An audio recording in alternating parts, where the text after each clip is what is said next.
Bronwyn, are you ready? The June 14, 2023 Kodiak Island Borough Planning and Zoning Commission work session will come to order at 6:30 p.m. in the KIB Assembly Chambers. Can we have a roll call, please? Mr. Schmidt? Here. Mr. Van Dyke? Here. Mr. Cross? Mr. Paulson? Here. Ms. Johnson? Mr. Neff? Here. You have a quorum. Next item on the agenda, citizens' comments. Items not scheduled for public hearing, limited to 3 minutes per speaker. Local number 907-486-3231. Toll-free number 855-492-9202. Are there any citizen comments?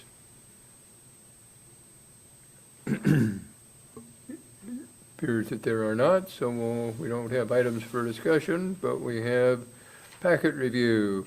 And one case tonight is case number S23-013, the applicant Mill Bay Investments, Ed and Cami Mahoney. Request a vacation of lots 23 and 24, Block 1 Air Park Subdivision, Plat 1964-14, U.S. Survey 1396, creating Lot 23A, Block 1 Air Park Subdivision, U.S. Survey 1396. Could we get a staff report, please? Good evening. Before you is case S23-013 that has been postponed since the March meeting. Ed Mahoney, owners of lots 22, 23, and 24, Air Park Sub, is seeking to vacate the lot lines between lots 23 and 24, creating Lot 23A.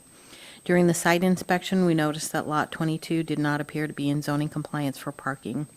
In March, due to an oversight in another department, staff mistakenly reported that Mr. Mahoney did not own lots 22, 23, and 24 in the same name. Mr. Mahoney brought this to staff's attention in April when he requested the postponement until he could be in town to represent himself. In your package, the staff report has been amended to show that Mr. Mahoney is indeed the owner of all 3 lots. Additionally, Mr. Mahoney has applied for zoning compliance for Lot 22 and shows proposed parking for that lot on Lot 23 or the new Lot 23A. Staff suggests that the commission require Mr. Mahoney to record either a permit, lease, or easement for Lot 22's parking on Lot 23 or 23A. Mr. Mahoney believes that code allows him to use the property since it is contiguous to his property and in the same ownership that he's not required to record anything. There's not much new in the staff report other than the ownership issue, which was cleaned up in that report, and some new pictures. Mr. Mahoney had requested additional information be added, and so that's in your packet, as well as new pictures that he wanted in there. And the commission will need to decide how to approve the preliminary plat and with which conditions they deem necessary to do so. Any questions for staff? Mr. Mahoney, why don't you come on up to the podium and we'll My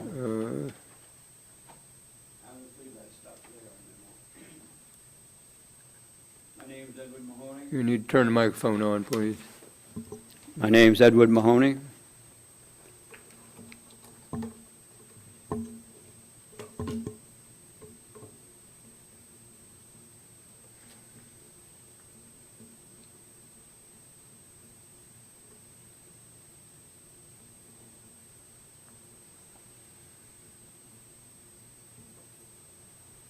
Good evening, and thank you for being patient with me there so I could get back in town and address you personally. Been a heck of a lot of talk about who owns the property. It was in your packets when this thing started, and it's still in there. I don't have the pages in front of me, but I'm going to get them. I think we've got that clarified now. Staff has clarified as far as that you have it. I mean, we apologize for the errors and the mistakes, but I think it's established clearly now that, That's good, because it caused a lot of heartburn on my end. sorry for that. And there was a lot of discussion that the parking would have been legal, as Paul pointed out a couple of times during the meetings, that had it been in my name, it would have been okay, but because it was perceived to be in another name, it didn't fly. So, now that we have that taken care of, I think what we presented to you is a fair rendition of what we can do. I do want to use that code 17175-050. It's on the books. I think anything other than that would be modifying the code. And that's what I'd like to do. I'll record that document that you see the way it is, as far as the parking. Okay. And if there's any questions, I'd be happy to answer them. Well, one just jumps out at me for lot 22, within the footprint of the building, the last line says vacated this survey. What's that about? I'm sorry, say that, Well, why what? don't you get the piece of paper here, the proposed plat. I'm assuming it is this one, mine's on the smaller piece. Well, the staff has a bigger one. It's a little bit easier for So he's some of gonna- us to read the he's bigger asking about ones. this one, which is the lot line between 23. That's the that's the vacated lot line between 23 and 24. Well, I see that. Now, I'm looking at lot 22, where you've got your building. You see the footprint for that building? Uh-huh, yes. All right, see with the printing within it, it says at the bottom of that, vacated this survey. I am assuming that that's going to be a correction on the final. It's for the Yeah. plat. Is what? It's, if you look at it, it says that it's for the plat.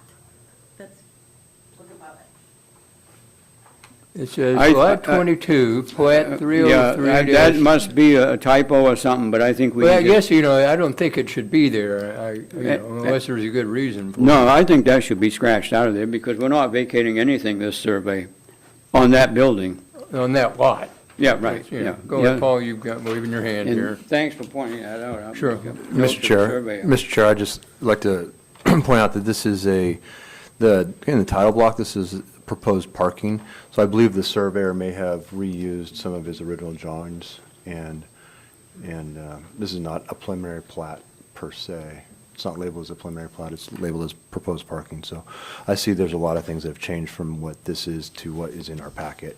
So I assume that the surveyor reused some stuff here. Well, I guess, yeah, Mr. It's Maloney, you it's need to, confusing. work with the survey and work with staff to get this in a form that's probably going to be suitable for recording.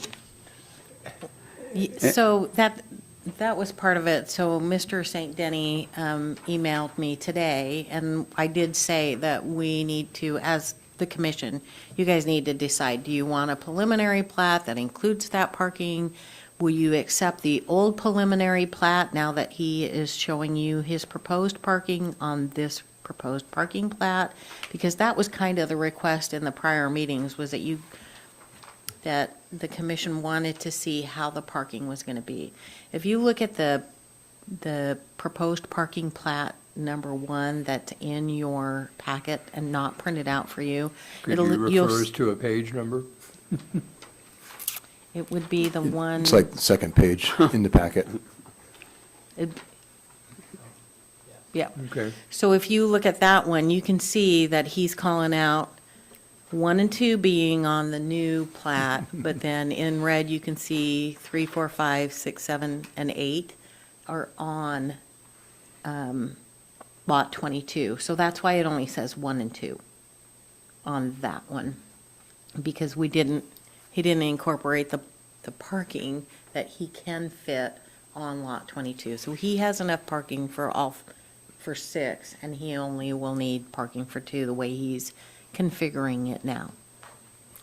Go ahead, Paul. Mr. Chair, yeah, I guess really I'd like to enter into discussion about what this code section stands for, 17-175-50, because as the applicant says, I mean, this really may make this whole discussion about where lots or parking spaces are called out moot.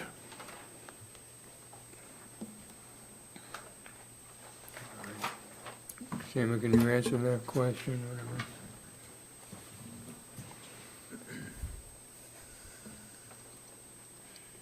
$50. Oh, there you go, yep. It's up there. So it reads, all parking spaces required under KIBC 17175.040 shall be on the same lot as, or any contiguous lot in common ownership as the principal building or use that they serve, provided that if the commission finds it is impractical to locate the spaces on such a lot, it may permit them to be located on any lot within 600 feet of the principal building or use. The lot must be in common ownership or a long-term easement, license, or permit for use of the alternative parking shall be secured. All parking spaces required under KIBC 17175.040 shall be located in a use district permitting the use which they serve. So my question, and I know we've kind of talked about this in the last meeting, last month about changes to the code, but this is what the code stands, this is what the applicant submitted his request under, and the question is, does the plat meet this requirement, in my mind? That's my question.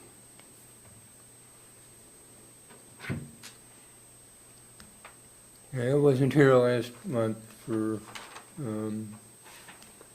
your discussion on that. Chris or Court, do you have any comments or views on it? Got a question for Mr. Mahoney.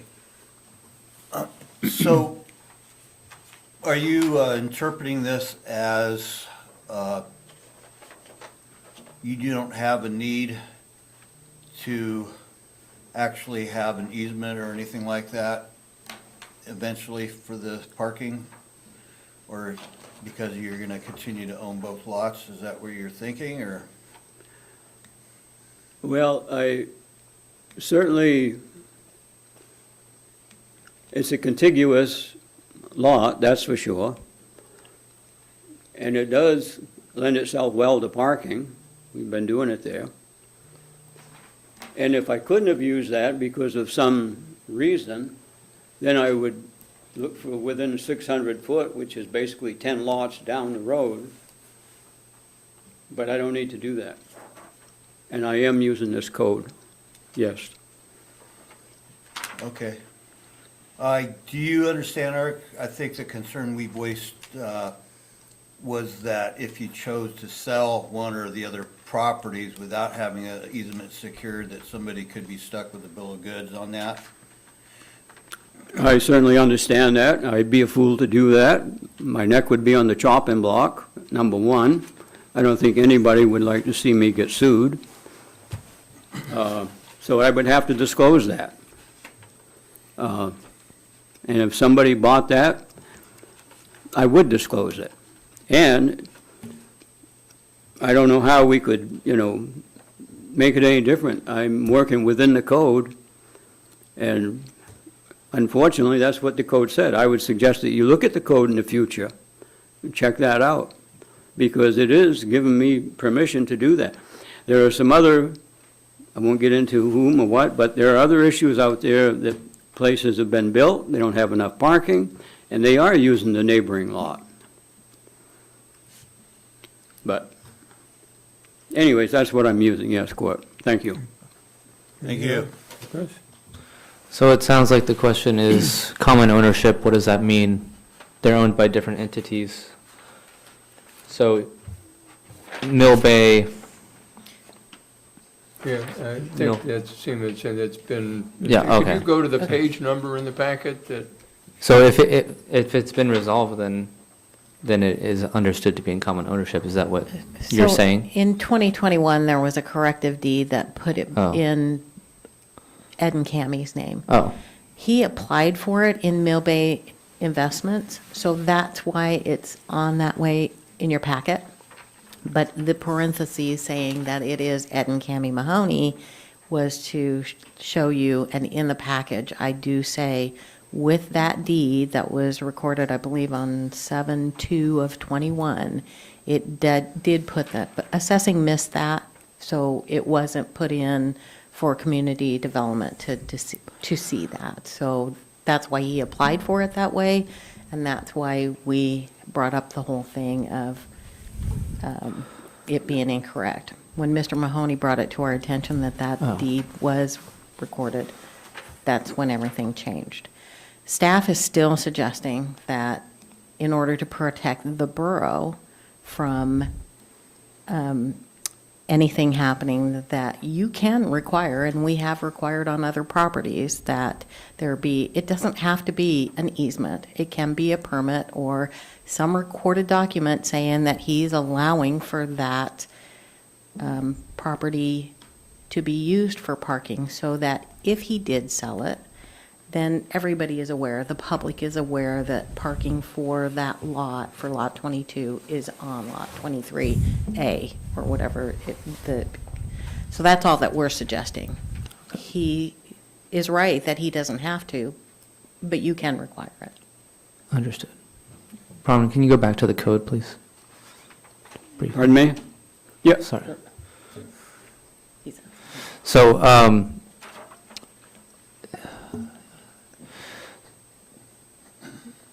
the lot must be in common ownership or a long-term easement. Okay, understood. So you're leaving it up to us to decide whether we want to make that a requirement, even though the code says that it is not required. Okay. And if I may, Go ahead, go, and I know your hand's up. may? Go ahead. Yeah. There's also a document in there, a certificate to plat, and that is by Walco, and that's a very important document. That tells you who owned that when that thing was built. So anyway, it was just overlooked. I can understand that. If you choose to do something else, what you're doing, I feel, is modifying that code. Thank you. All right. Mr. Van Dyke may have a question for you. I don't know. I got a question for staff. Okay. What, in your opinion, what is the thing that allows us to add to code for this case to then require that? Because I don't see the allowance. To Chris's point when he reread that, the lot must be in common ownership or a long-term easement license for use of the alternate parking shall be secured. If it meets common ownership, what gives us the right to add additional criteria to the code? It's just a suggestion. You can do whatever you want. It's my thing to protect the borough or the person that's going to buy or sell that property. That's my only request, because Lot 22 was out of zoning compliance for parking prior to this. So in 2019, when it was supposed to have been changed, the corrective deed wasn't filed for 2 years. So there was a point in time that it was not. And when he built the building, he didn't build it to the standard that he said he was going to.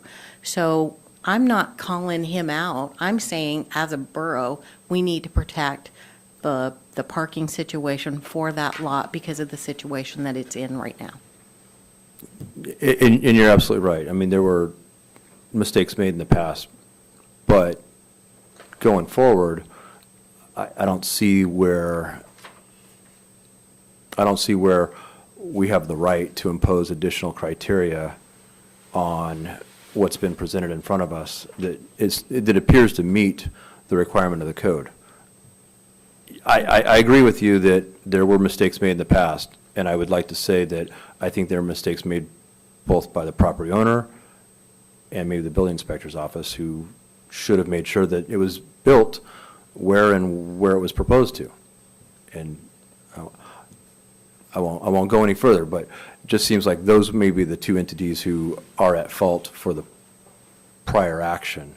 Going forward, it just seems like this is pretty easy to meet the bar. Mr. Mahoney, are you planning to replat, subdivide or vacate the lot lines between 23 and 24? Are you planning to vacate that lot line between these two other lots? Oh, that's gone. Yes, yeah. You are going to be doing The that. rocks are gonna be gone, it's gonna be redone, the parking will be installed with, anyway, don't go into So- it. but okay, they're gonna so- be removed, yes. That is the case, sir. Pardon me? That is your case before you, is to vacate the lot line between 23 and 24. That is the plat. The original plat is that exact thing. All right, it's been a while, and Yeah, no, I agree. I'm, so,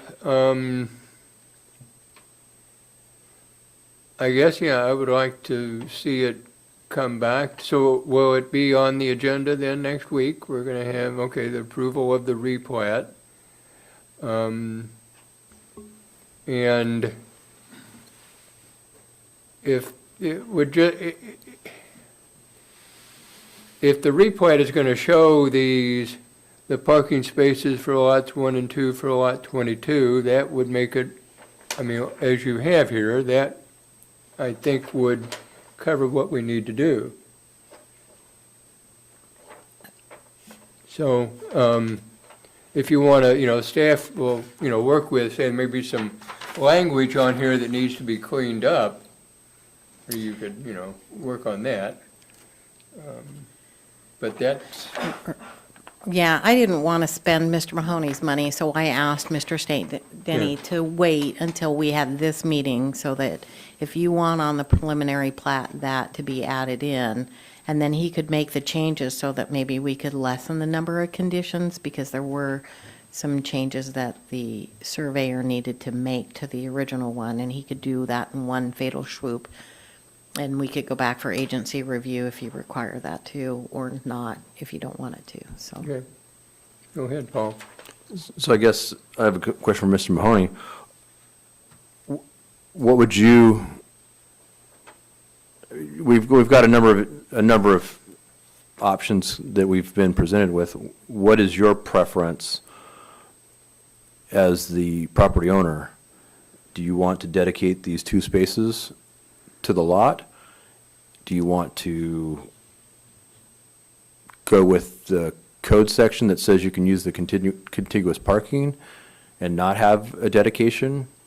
I mean, we have a number of different drawings, and to Seema's point, Yeah. yeah, it would make sense to really get to the bottom of it before Yeah. we see something I presented don't to us. mind, I don't mind putting these parking spots on there, but I do intend to use the code. I think it's there to be used, and I'd like to do that. But in a good working spirit, I will keep that, what you see there, we can clean the language up or whatever we need to do, but I'll keep that there. Thank you. Yep, So- yeah, So, I mean, just as a follow-up, and just so we're all clear for the group here, the document that we received in the agenda, that one that was added on it, and this one, they look like preliminary plats, but they're missing a lot of the original information. Yeah, that one has, and so I'd want to make sure. And then the other thing is, on this notes, number 2, this location survey was prepared for Ed Mahoney and should only be used for a single property transaction. Reuse of this drawing by the original client or by others for additional uses at a later date without express consent of Mark St. Denny, professional land surveyor, is a violation of federal copyright law unless gross negligence is discovered. The liability extent of this repair must be limited to the amount of fees collected for services in preparation of this product. I assume that's not going to be on the final plat? Okay. Gotcha. It's very wordy, and this will be a public document for the use of the public. Makes sense. So, okay. thank you. Anything further? Court, go ahead. Yeah, well, the code says that it can be used for parking, Mr. Mahoney and everybody else. I think we do have a responsibility to show that that parking is viable, along with what you want to do with that lot over there. So I don't think it's out of line, even though you're not required to have an easement to, I do think it's reasonable for us to expect that to be at least, recorded in some manner, like Mr. Chairman here suggested. So thank you for wanting to go ahead and support us in that. Appreciate that. Yeah, thank you. All right, well, I think then we can move on to old business. There is none. New business, there is none. Been interesting, I must say. Pardon me? Very much, all of you. Okay, thank you. Communications, we don't have any items there, so it gets us down to reports, meeting schedule. We will have our regular meeting a week from tonight at 6:30 in the Assembly Chambers. Then a work session July 12 at 6:30 in the Assembly Chambers, a regular meeting July 19 at 6:30 in the Assembly Chambers.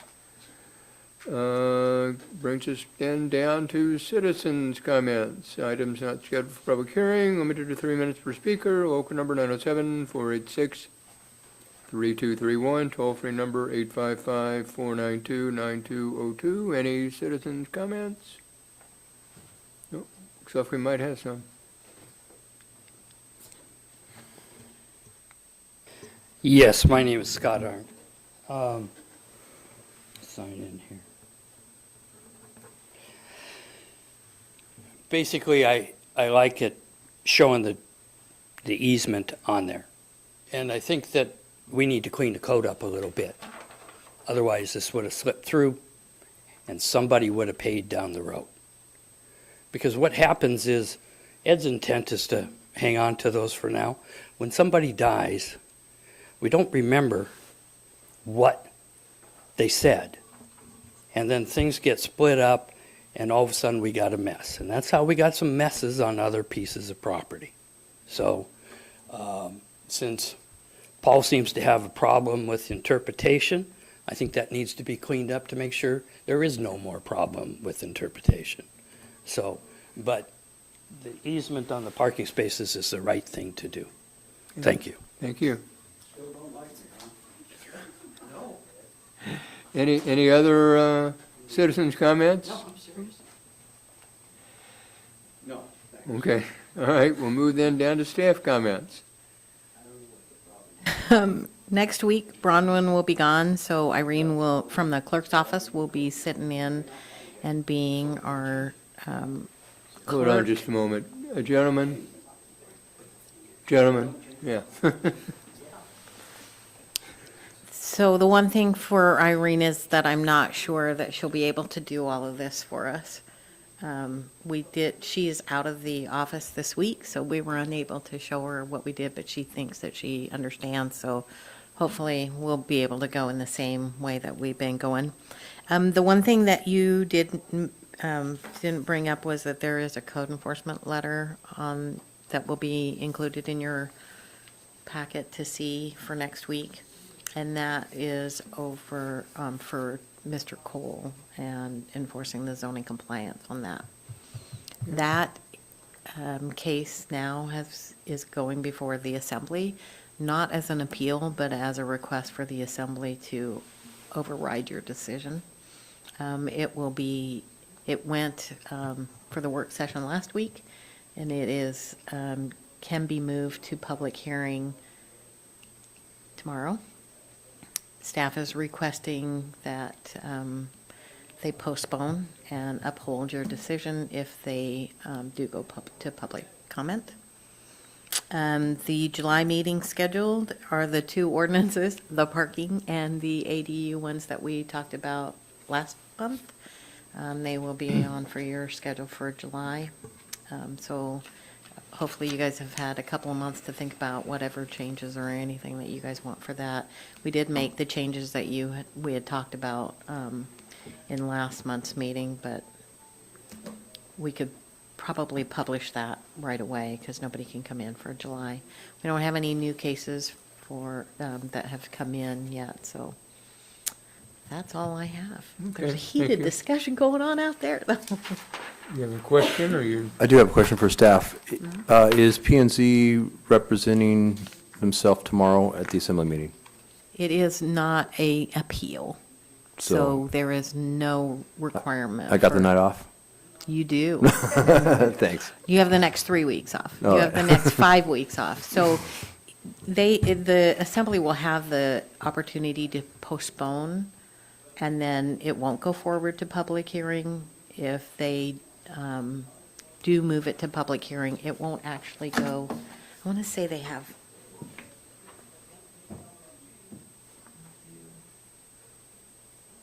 3 weeks off, so it won't go again until July 13th. So, but I don't think that we'll need, I won't if be you guys there. want I to won't come be in there and then. cheer me on, we're good, but If you don't need me, I won't be there. All right, brings us then down to commissioner comments, and Paul, why don't you start us off? No comment. Court, yeah? Yeah, I'm looking forward to the ADU discussion. I do think that's a potential help to the community as far as creating some rental property and opportunities for people to create extra income too as well. And be interesting to see what we can come up with on that and wording and stuff. Okay, thank you. Chris? No comment. can I say one thing about that ADU thing?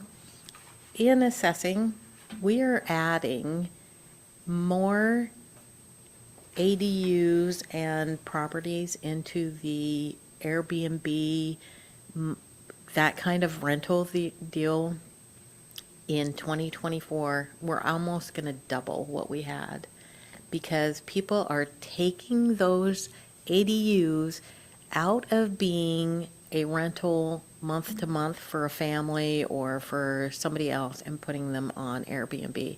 And houses are getting taken out of that deal too. So if there was a way that you guys could limit the number of Airbnbs or VRBOs or anything that we could have, that would be something that would help our community in the rental situation. Thank you. We Sorry. are open to suggestions from staff. It's not only a problem in Kodiak, but it's, everywhere a problem. And on what on court said, Anchorage is, I just read the headlines basically, but they've got at least two, I think, assembly members that are proposing to do a substantial rewrite to their zoning code to open it up to the idea to find spaces for additional housing. So, and it's, again, not only in Anchorage, but Oregon has done away with single family, and so it's, a trend in the future. And I wasn't here for the the May meeting. But just a couple, and these are just comments, because we're in the comment section. A couple of peculiar things about that Cole subdivision thing. One was, as I read the packet, the proposed motion was a negative one. That is, to deny the request. And when I've been through the training for Robert's Rules of Order, it was always, the motions are in the affirmative. If you don't like it, you vote it down. So that was something I'd never seen before. And then the second peculiar thing about this is that, I saw on the agenda, is it in today's paper or yesterday? No, it was today's paper, where it was on as an ordinance. Rather than as an appeal from a planning and zoning commission, that we're getting this ordinance introduced. And that seems highly irregular to me, something I've never seen before. So it's beyond, I'm just making the comments that it seems highly irregular. Yeah? Okay, on the negative thing,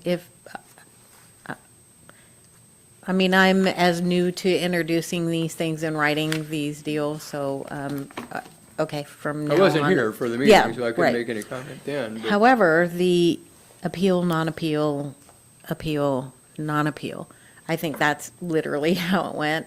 It was the attorney, because the attorney said that the he could go to the assembly and ask them to override your decision without it being an appeal.